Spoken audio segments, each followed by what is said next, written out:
Okay, so we will complete the gas radiation problem involving a spherical cavity where we had a mixture of carbon dioxide, water vapor and nitrogen, which was a 2 atmosphere. 41 problem number 41.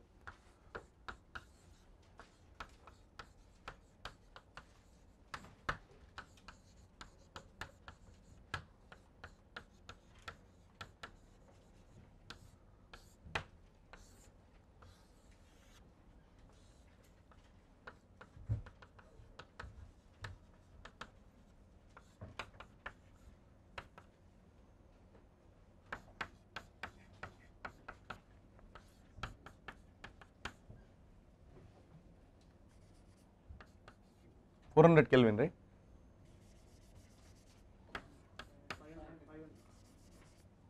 It's a black wall, right? Huh? I gave it to be a black wall, right?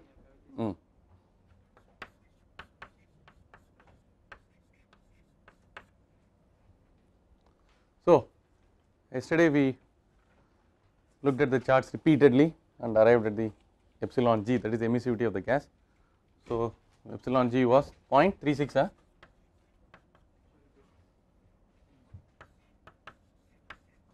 So we will have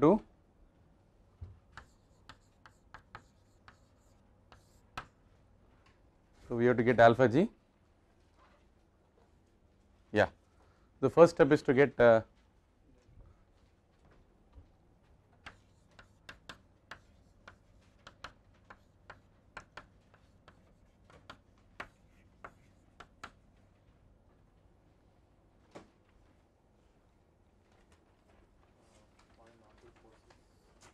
can you tell me all these values? So, you have to basically employ the same procedure, except that there will be a normalizing factor called Ts by Tg, which takes care of the ratio of the two temperatures, and you have to apply use the same charts. Yeah, shall we go one by one? What is the absorptivity of the carbon dioxide? Did we work it out yesterday? Okay, 0.025. The correction factors are the same, right? That's already pre-multiplied, so where did same correction factor is to be used, no? What are the correction factors? 1.1 and 1.57. What is it? Okay, so we got this. Delta alpha we worked out yesterday, right? That was easy.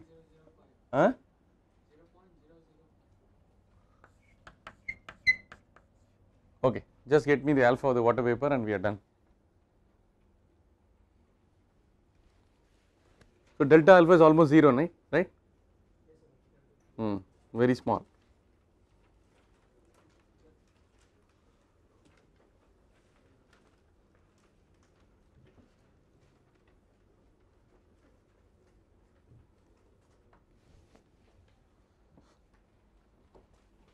You can use that.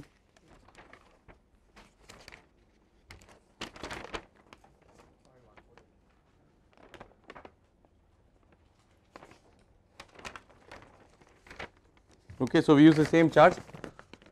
Okay, gas emittance for CO2, the same chart we use for getting alpha of CO2. Page 2, page 3, we get alpha of water vapor. So you have to find out the PC into PW into LM, and then get the gas temperature and then get the alpha W. How much was it? Alpha W 0.15, is that correct?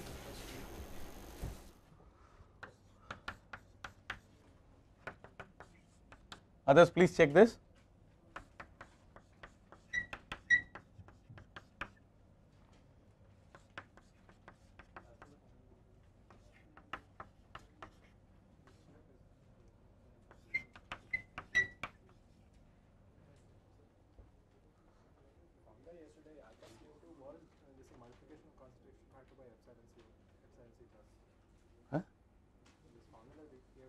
Alpha C is equal to Cc into epsilon C plus into correction factor for temperature.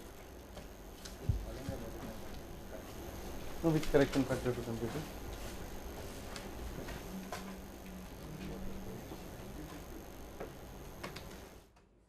Yeah. This is multiplied already. No.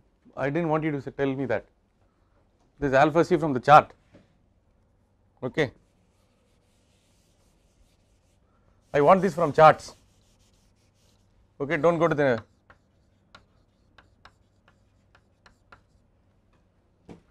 from charts. What are the values? 0, 2. Alpha whatever should be high. I expect it to be 0.3. I expect it to be high. 0.3. Vikram, I am not. I don't want the post process values.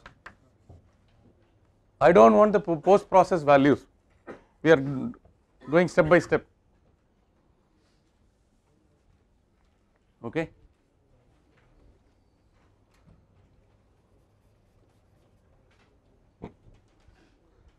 So show me what formula did we write yesterday?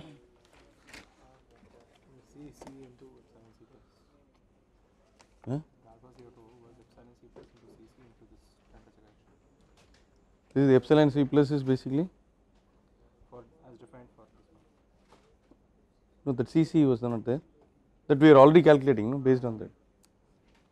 No, there is a notational problem here. I gave you alpha C equal to epsilon CO2 plus into Tg by Ts to the power of, okay. Okay, so shall we put this as star? Huh? This, no problem, this is actually epsilon of CO2 and this thing got the corrected temperature, that is all. Huh?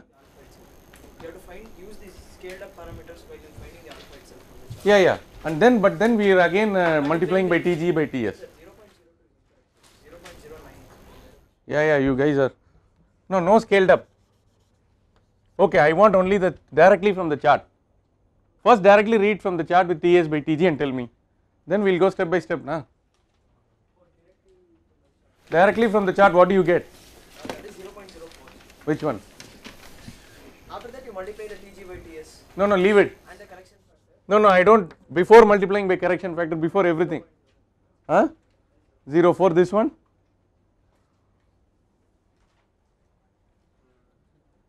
From chart multiplied by the Tg by Ts. Don't multiply anything because somebody else is seeing the program. So first reading from the chart, what is the value? We will multiply step by step. No? Don't. Yeah, that is fair. You have F6, F7, whatever I have given, that has to be multiplied. Correct. Corresponding to that alpha u. Huh? Point not? Which one? Alpha C. Okay, alpha w. Okay.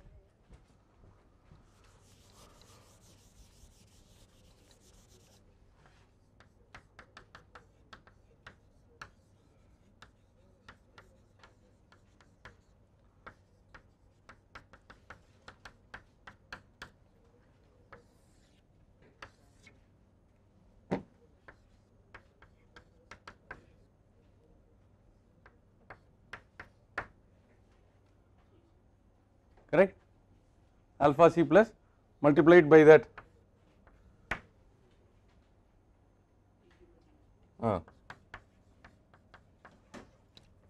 power, yeah, what is this now? This is the procedure, okay. First get without multiplying any scaling factor whatever, likewise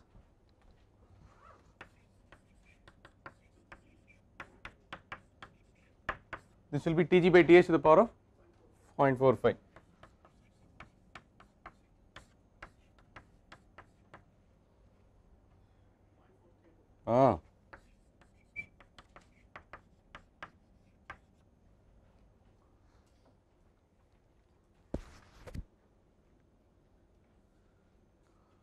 Because I was expecting an alpha of W of 0.6. Are you getting? Okay. Sorry, alpha G of 0.6.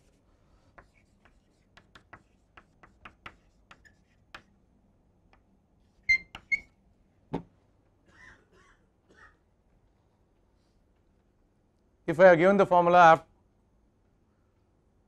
that is if I have given the correction factor afterwards, you take care of, do not do the correction factor twice, at the same time do not forget to apply it once, okay. Basically it is like that. The correction factors have to be applied once, Tg by Ts to the power of 0.65 and 0.45 have to be multiplied once, and then Ts by Tg has to be taken for reading the charts. Only 3 principles involved, LMT, LM into PC, that is all, right. Do not do something twice and do not omit. Vamsi, is it clear? Finally, what was this? 0.6, huh? Sampath, what is it? Alpha W, alpha G, 0.6, 0.6, 4. 0.64. Why? 0.64, sir. Oh, right.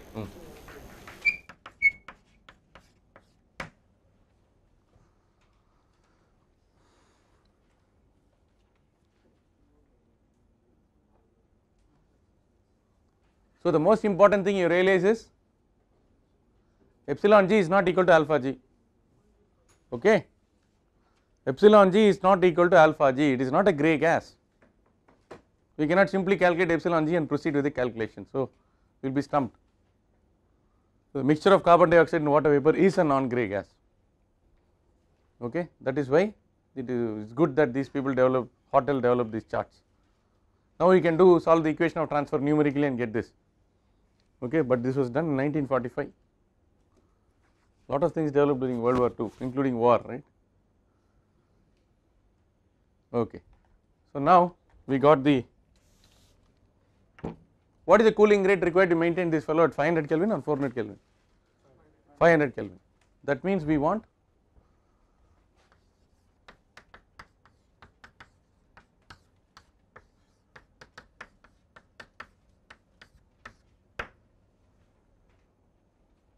four pi r squared, huh?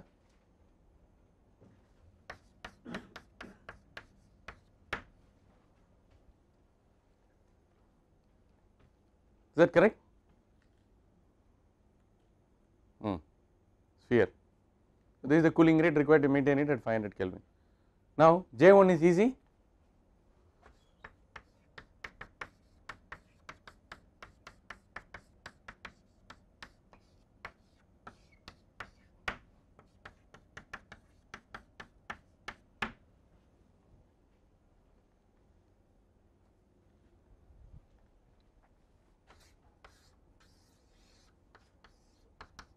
One is the wall. There are no two surfaces in this enclosure, it is only a single surface enclosure. I gave black wall, isn't it? Okay, fine. How much is this? Okay, leave it. Shall we derive the generic formula first? Okay, we will derive the. Now, what is G1? It is gas radiation. Epsilon G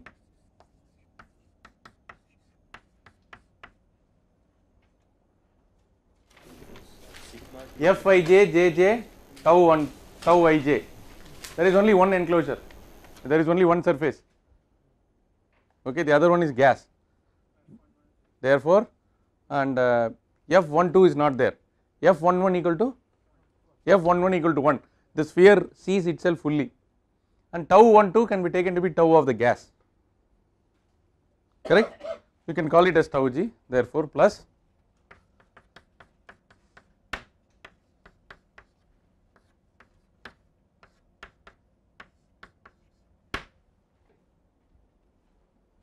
so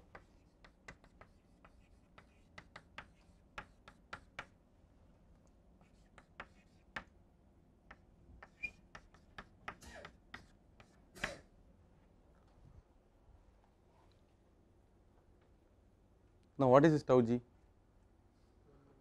We cannot put 1 minus kappa L12 by because that was for grey gas and all that. 1 minus alpha g. We did so much struggle we undertook to calculate alpha g, right. So, we can say that because alpha g plus tau g plus rho g equal to 1 for the gas also, we do not worry about this fellow now. Therefore, tau g equal to 1 minus alpha g. Therefore,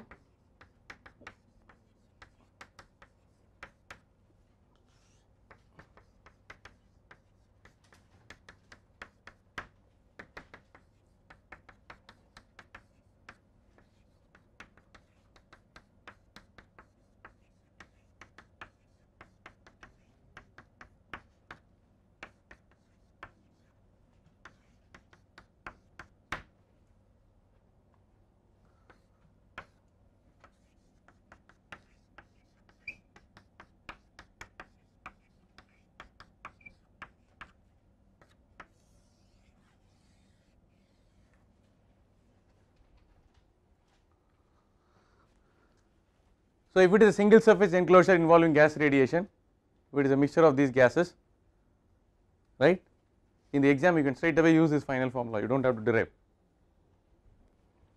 Alpha g sigma t to the power of 4 minus epsilon g sigma t g to the power of 4. This is a standard formula, it will be given in several textbooks, but we derived it using enclosure theory in today's class, correct. If you see book by Holman or Uzisik, he will work out radiation, gas radiation problem straight away by taking this formula.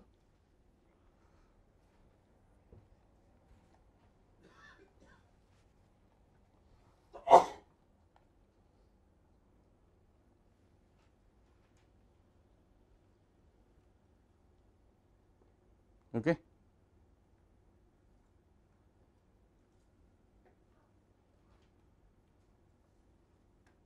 Yeah, put in the values, get me the value of Q1.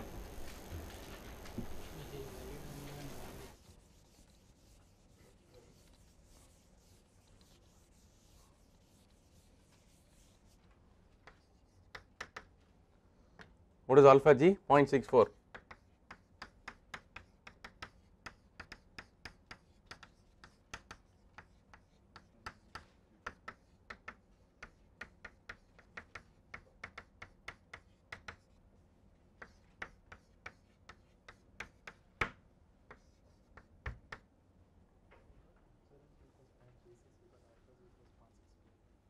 Yeah, so you got alpha g plus epsilon equal to 1, is it? That is strange. Okay. Need not happen always.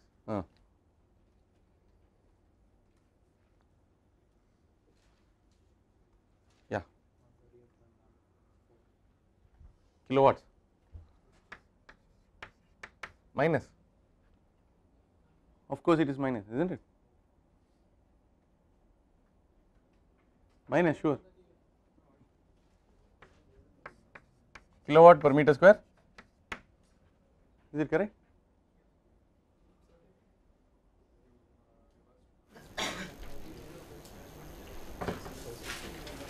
I did not reverse. 138 kilowatt. Okay. Q1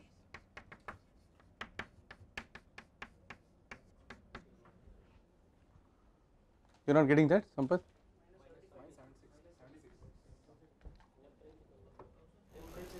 Thousand 400, okay, minus 76 point. So Q equal to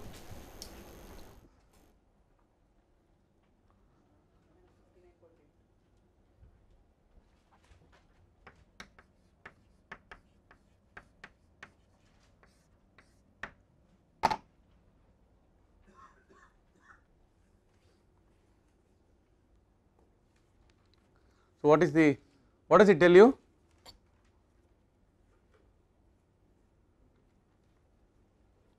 What does it tell you? We need to cool, that is okay, it is pretty straightforward. Otherwise this fellow will get heated, he will also reach 1500 Kelvin provided an inexhaustible supply of gas is available. More importantly,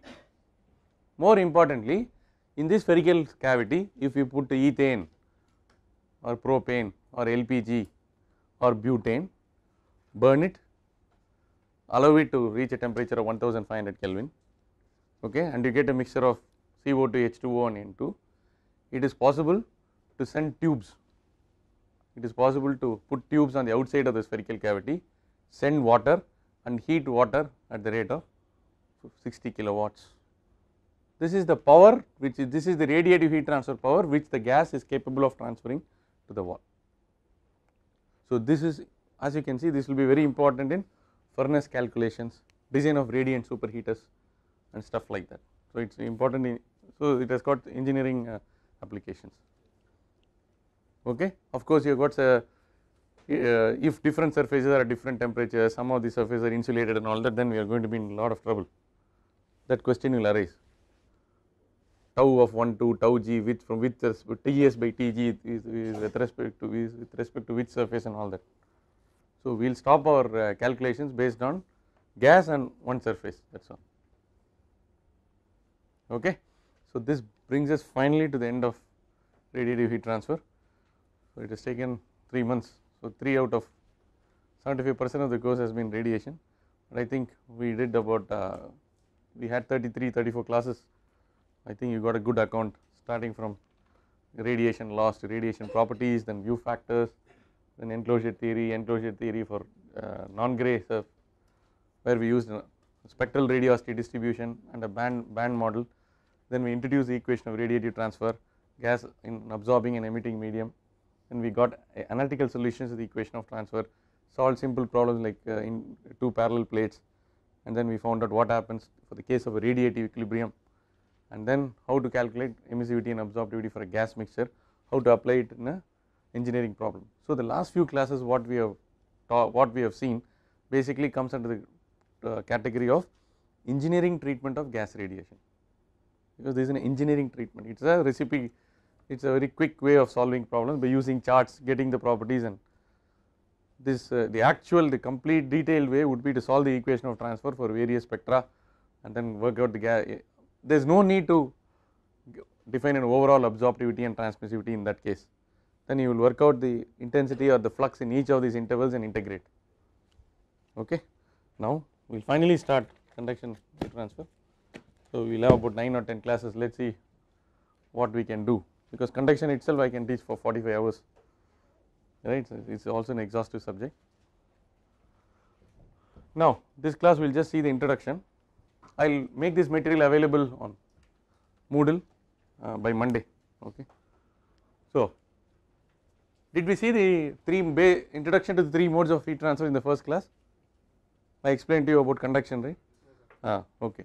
So, heat transfer is basically energy transfer between 2 bodies solely due to temperature difference. Okay. However, that has to be taken with a pinch of salt, because radiative heat transfer will take place even when temperature difference is not there. Radiation will take place so long as temperature is above 0 Kelvin. Okay. So, applications are I mean the applications of heat transfer are far too many, starting from microscale boiling to space radiators. The applications are legion. Importance: design of heat exchangers, energy conservation devices, cooling of laptops, cooling of personal digital assistants, cooling of iPad, iPhone, cooling of data center, cooling of Cray supercomputer. Okay. Then cooling of the re-entry vehicle such that the inside compartment is okay for the astronauts. So, everywhere even there is the lung is the best mass transfer device, right. It gives a maximum surface area for a given volume. You must have seen in a heat transfer course that an important performance metric for the compactness of a heat exchanger is how many meter square surface area is available for per meter cube. Nobody can beat the lungs, no device can beat the lungs. So, right. So, there is heat transfer everywhere. Okay. So, this is basically the importance can never be overstated, because it is very important. Okay. So, the relationship between heat transfer and thermodynamics we have already seen. So, Q is one of the 3 terms which occurs in the first law of thermodynamics. Q is an interaction occurring at the surface, W is an interaction occurring at the surface. The difference between these two can be explained by a property called energy or the change in energy, right. If for a closed cycle the energy need not be introduced. So, you introduce the concept of energy for a non-cyclic process. Similarly, you introduce the concept of entropy for a non-cyclic process. Okay. So, the foundations of heat transfer are based on both theory and experiment. The foundation of any science will be based on both theory and experiment. The theory is basically physical laws in terms of various concepts based on experimental observations. So we have two types of laws, the general laws which are independent of the medium and particular laws which are dependent on the media. So the general laws which are applicable for conduction heat transfer, basically the law of conservation of mass, the first law of thermodynamics, second law of thermodynamics. You can say A, B, C, D are applicable to all heat transfer problems. First law of thermodynamics, second law of thermodynamics, and Newton's second law of motion. Second law of thermodynamics is not very frequently used in heat transfer. It gives us the direction of the flow of heat, but second law analysis can be used for several heat transfer systems to find out whether you are doing certain things efficiently from the entropy point of view. Okay, so every system has an associated entropy generation, right. So whether you are minimizing the total entropy generated in a particular process or in a device, basically if you do that, it is the second law. You can see that the first law and second law would be sufficient, it would suffice for most conduction problems, because invariably there is no mass entering and no which is mass which is leaving the system in a conduction problem, and then the Newton's second law of motion is not there mostly. Can you give me some examples where the body is moving in a conduction problem?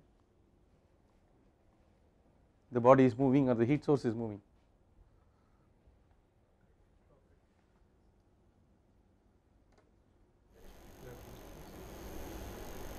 The heat source which causes the conduction, or the body is moving, but no convection.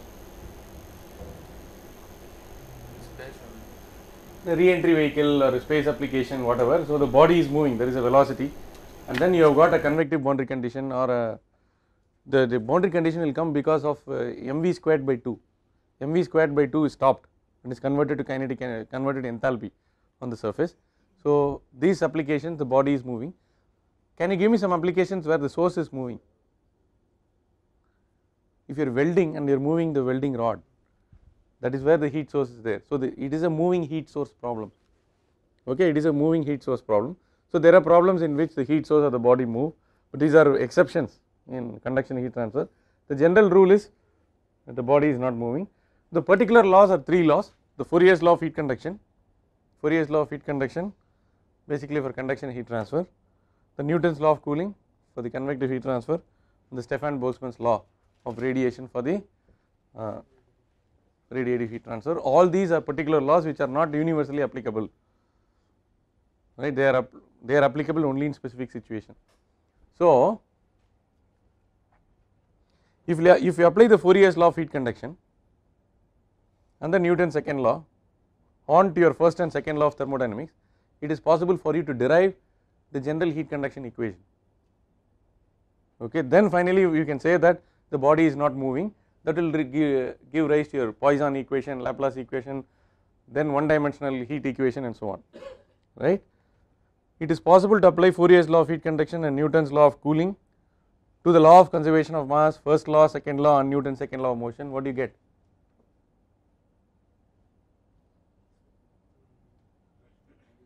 You get the Navier-Stokes equation, you get the Navier-Stokes equation and the equation of energy. Okay. Radiation we do not do, radiation is separate. Please remember that the equation of transfer is not an energy equation. Even the problem which we solved in the last class, there is no equilibrium there. That means the RT equation is not a standalone equation, it gives rise to a source or a sink, right. So it has to be solved in conjunction with the equation where some property is conserved. Are you able to appreciate? So in a combined conduction radiation problem, you have to solve the conduction equation, there will be a source term for radiation. If you want to calculate that source term, you have to stop the conduction calculations and do your radiative calculations and go back. Okay. So if you combine this particular laws with the general laws, you get new subjects. Okay. If you combine these laws with this, you get conduction heat transfer. If you combine this with this, you will get convective heat transfer. If you combine this with this, and you will say that di by, you have the equation of transfer, you have radiative heat transfer. So basically, so these are what are called the constitutive equations, the constitutive relations insofar as the subject of heat transfer is concerned. These are general laws. So every subject will have a field of, will have some experts who draw upon the basic laws of nature apply equations which are applicable to their media and then come out with the science, but still it is all Newtonian physics. So we can still say that heat transfer is still mechanics and thermodynamics we want, right. We are not still using, we are not still trying to solve the Schrodinger wave equation or quantum mechanics. Of course in radiation you do that, most convective and convective heat transfer still it's Newtonian physics, okay. So we should not say this at the fag end of the course, everybody knows that there are 3 modes of heat transfer: conduction through elementary particles, convection is advection plus bulk motion, but advection plus conduction, radiation does not require a medium, it is best in vacuum. So some people skip point number 2 and say that there are only 2 modes of heat transfer, conduction and radiation, okay. So elementary particles at high temperature regions at higher energy level oscillate, so then there will be a microscopic movement of molecules. So at a particular layer some molecules from top can come to the bottom, from bottom they can come to the top, but there is a temperature difference. So though the number of molecules coming from the top to the bottom or the bottom to the top microscopically, even though there is no macroscopic movement, is the same, the energy carried by the particles with a higher temperature is more compared to the energy carried by the particles with a lower temperature. Therefore there is a net positive transfer of energy in the direction of decreasing temperature. That is a mechanism of conduction which can be easily explained in the case of gases. You can also extend this to liquids. For solids it is more difficult, valence electrons and all those things will will come into picture, okay. So if you look at energy transport by heat conduction, that is the thing, oscillation transfer to neighboring particles, phenomena propagates through the medium, right. What about the measurement of heat transfer? Why are we always talking about a measurement of temperature and not about measurement of heat flux? It is possible to construct heat flux gauges, come up with the heat flux gauges and so on, but it is a lot easier to measure temperature, because there are various ways of measuring temperature. You can use thermometer, thermocouple, thermistors, optical methods. One of my students is working on liquid crystal thermography, okay. In liquid crystal thermography what you do is you have a sheet and paste it on the surface whose temperature is changing, where there is a temperature distribution. The color of the sheet will change depending on the temperature. Then you take a picture in a high speed camera or a CCD camera, then convert the colors to temperatures, and then you get the temperature field. From that you solve additional equations, you solve inverse problems and so on. That is liquid crystal thermography, right. So there are various, temperature is a lot easier to measure. So then what we do is, okay, sometimes we want to know the temperature, we want to know whether the temperature, the maximum temperature in the laptop respects the standard set by the manufacturer. What I mean by respect the standards is, okay, if it should not exceed 80 degrees centigrade, it should not exceed 80 degrees centigrade. But oftentimes you are interested in the flux. If you are interested in the flux, what you have to do is you have to first measure the temperature and link this temperature gradient to the heat transfer rate, okay. So this through the Fourier's law of heat conduction, when q double prime equal to minus k delta T, okay, it is basically a rate law applicable to conduction. It is not such a great law that it cannot be, in the sense that it cannot be proved from first principles. Whenever conduction heat transfer takes place, the heat transfer rate is always proportional to the temperature difference, is inversely proportional to the area, and if you replace a proportionality constant by inequality, you get what is called the thermal conductivity. Therefore the thermal conductivity of a medium is nothing but the heat flux, and the gradient of the temperature is unity, that is all. So the Fourier's law of heat conduction gives you an operational definition for K. It gives you a way to measure K, okay. So when you are actually trying to measure the thermal conductivity in a lab, did you do the thermal conductivity measurement? No. When you are actually trying to measure thermal conductivity in a lab, you use what is called a guarded hot plate apparatus. There are 2 plates, they are maintained at different temperatures, and then you send a certain amount of heat flux and find out the 2 temperatures, okay, or for the 2 temperatures what is the heat flux which is occurring. Then you take the delta T can be put as dt by dx or delta T by delta x, you estimate the K. So this simple measurement of K, what you are actually doing is you are solving an inverse problem, okay, because if you know the thermal conductivity, you can take the conduction equation and predict the temperature distribution or the temperatures at the two boundaries. But what you are doing is ulta, the reverse. I am giving you the two temperatures, turn around and tell me the thermal conductivity. So, this is a very simple case where in a straightforward way you can get the K, but if the K itself is K itself is varies, Kx is different from Ky is different from Kz, you require a lot more work. So, this comes under the subject area of inverse heat transfer. Okay. So, this is the heat flux vector, this is the thermal conductivity, is a thermophysical property, and T is the temperature. So, for metals the thermal conductivity is the order of 10 to the power of 2. Okay. For insulators it varies from 10 to the minus 2 to 10 to the minus 1. Gases it varies from 10 to the minus 3 to 10 to the minus 1. I will give you a table. Okay. So, thermal conductivity of selected materials, aluminium, the pure aluminium is about 190 watt per meter per Kelvin. Normally we use some aluminium alloy, so safely you can assume usually around 200, aluminium is around 200 watts per meter per Kelvin. Copper has a terrific thermal conductivity 390 watts per meter per Kelvin. As far as heat transfer is concerned, it is gold for us. Copper is a benchmark in several cases, right? Copper cables, we use copper everywhere. It also, that is why it also gets stolen. That brass also gets stolen. The Indian Institute of Technology, the Indian was stolen because Indian can be easily resold. The ingate, okay, stolen, main gate. Huh? Let us see when. Okay, metal. Okay. Okay. So, so that is the story about metals. Steel, the thermal conductivity of steel. Steel, I cannot put steel, there are so many types, you must have studied your metallurgy courses. You have got mild steel, stainless steel and high carbon steel and so many low carbon steel, there are many varieties of steel. It is a ballpark or an approximate figure for 46 watts per meter Kelvin, 46 watts per meter per Kelvin. Non-metals, cork is terrific, cork is almost close to that of air, so it is an excellent insulator. Cork 0.042, thermal conductivity of air is 0.03, so it is almost close to air.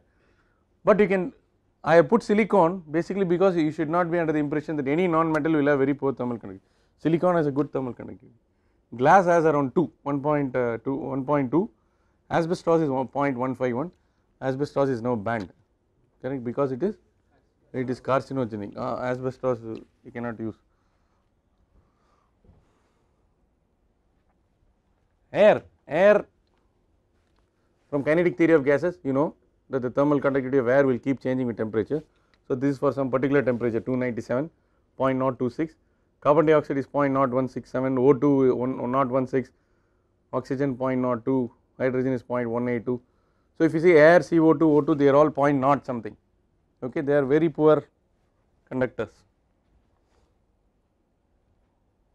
So, the expression for heat flux is very important.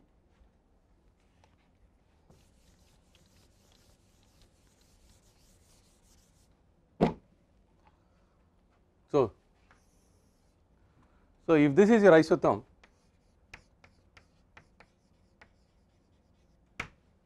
that is you have constant temperatures, right?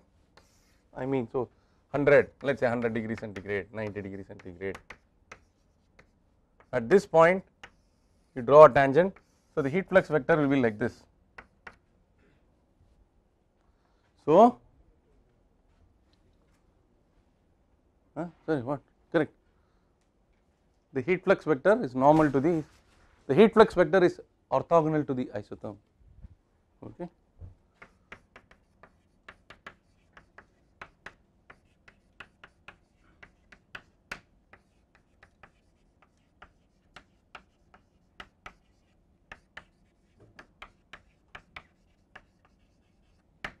Let us take a simple problem.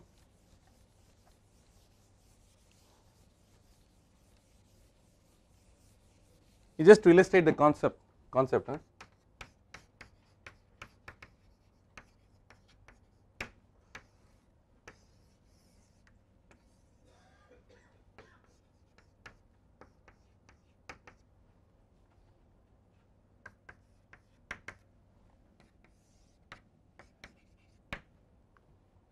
Let us say conduction in a plate, okay.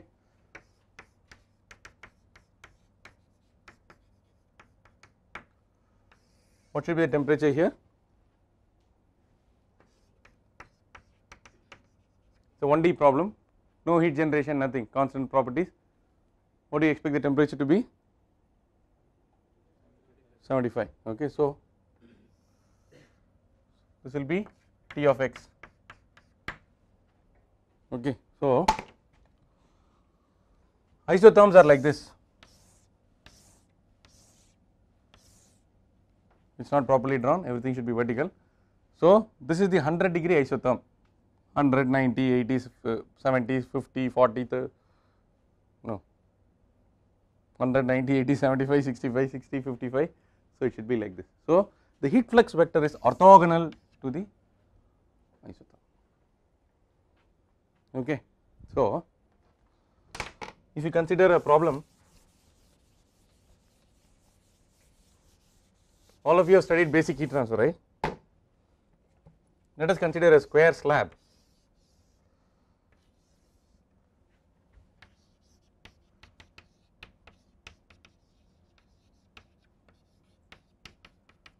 Correct? The governing equation is del square T equal to 0. What is this? Laplace equation. Suppose I say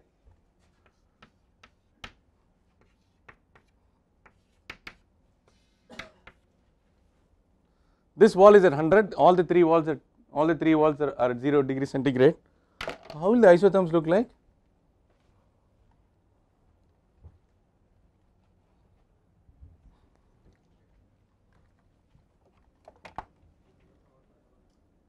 Isotherms,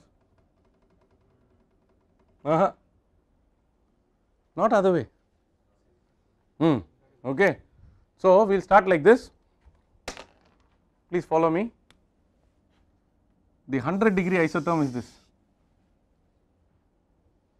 The 0-degree isotherm is this. All temperatures are between 0 and 100 in this problem. Correct? So the 90-degree isotherm will be like this, the 80-degree isotherm will be like this, 70, and finally this fellow is 0. Okay, so 90, 80.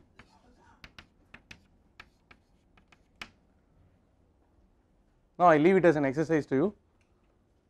Please plot the iso heat flux lines on this, because the heat flux lines have to be orthogonal to the isotherms.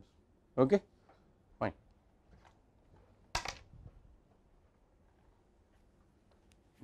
We can discuss at the end of the class. So the heat flux is evaluated like this, orthogonal, and the heat flux is a vector. Temperature is a scalar, heat flux is a vector. So it has got three components, qx, qy and qz. So the qx is given by minus k dt by dx, minus k dt by dy, minus k dt by dz. Why is the minus coming? To take care of the fact that heat is always flowing from a high temperature to low temperature. Okay. So this q can be broken down as qxi, qij, qk, qz of k, and where qx, qy, qz are the heat flux components in the three directions, and it is given like this. So it is the components of the heat flux vector normal to the isothermal surface. Okay. So you can say that the dqa is basically, this is watts per meter square. So the elemental heat transfer rate is equal to the flux into the elemental area. So q can be replaced by k del t using the Fourier's law, and then therefore q must be integral dq over a. Then you can do this k into del t into n, where n is a unit vector. Then for the special case of a rectangular slab, if the temperature distribution is one dimensional, that is t is a function only of x, so this will become k dt by dx, and if k is not a function of x, k can be taken outside, so the q becomes minus ka dt by dx. Under the special case when the temperature distribution is linear, this can be written as ka delta t by delta x. Okay, so this is a simple expression which you have used. I think from high school onwards you have learned this. Okay, so please note this, very very important. If the temperature is decreasing along x, then the heat is flowing from left to right. if the temperature profile is like this, heat is flowing from right to left. So, you must get an idea of the direction. Okay. So, the direction is given by the second law of thermodynamics, which forbids flow of heat from a temperature, from a low temperature to high temperature without the application, without the aid of external work, right. So, please note this. So, dT by dx is less than 0, heat flow will be, please remember this problem, temperature is decreasing along x, therefore, heat must be flowing from left to right, and this is the exactly the opposite for the other case. Now, there are some materials which are anisotropic. Okay. An isotropic material is one in which the thermal conductivity is independent of direction, that is thermal conductivity in x direction is the same as y is the same as z direction. If kx, ky, kz are dependent on the direction, it is called an anisotropic material. A homogeneous material on the other hand is a material in which the properties are independent of position. So, in this case, in this room for example, if you take an air sample here and measure the density, and you can take an air sample there and measure the density, if the density is the same in both the places, then the air is homogeneous. Okay, but thermal conductivity, but isotropic is if you are measuring a transport property with in x direction, y direction, z direction, and you get different values, then it is anisotropic. Okay. Now, for anisotropic materials, qx, qy, qz, each of these contains 3 components. Okay. So, you have qx is kxx dt by dx, kxy dt by dy, and kxz dt by dz, like that it follows for the other 2 now. So, the heat flux is related to the temperature gradient through something. This is called the thermal conductivity tensor. This is called the thermal conductivity tensor. Okay. It has got 9 components. Along the principal axis, main diagonal, you have got kxx, ky, kz, and you have got, because of symmetry, kxy, kyz, kyx, kxz, kzx, and so on. So, it has got 6 elements which have to be determined, other 3 come by symmetry, right. It has to satisfy these properties, kij equal to kji, kii is greater than 0, and kii kjj minus kij square equal to 0. Therefore, it is a positive definite matrix. It is positive definite, and why it has to be positive definite and all that basically comes from what is called the Onsager's principle. I do not have time to do that, that is another important concept.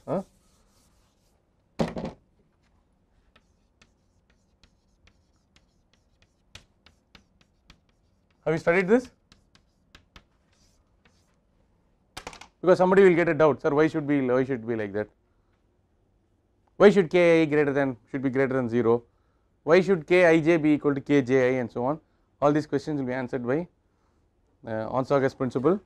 It starts from the assumption that it starts from the basic premise that you cannot violate the second law of thermodynamics and so on, right.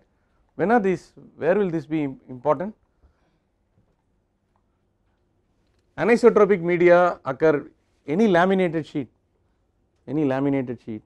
basically is an anisotropic medium. Wood is anisotropic, transformer cores, there are many things where anisotropic media have to be studied. In fact, we are doing a project now for ISRO, Samarjit is working on that. So, ISRO wants the measurement of thermal conductivity, anisotropic thermal conductivity of a laminated sheet. Okay, right now they are putting it into vacuum chamber and this thing, and it takes a long time. So, we are suggesting some inverse technique and simultaneous estimation of these properties. So, it is not just of academic interest, it is very important. Now, the problem is the direction of heat flux is no longer normal to the isothermal surface throughout the point, and it is a lot more involved. Needless to say, there will be no further consideration of anisotropic media in this course. Okay.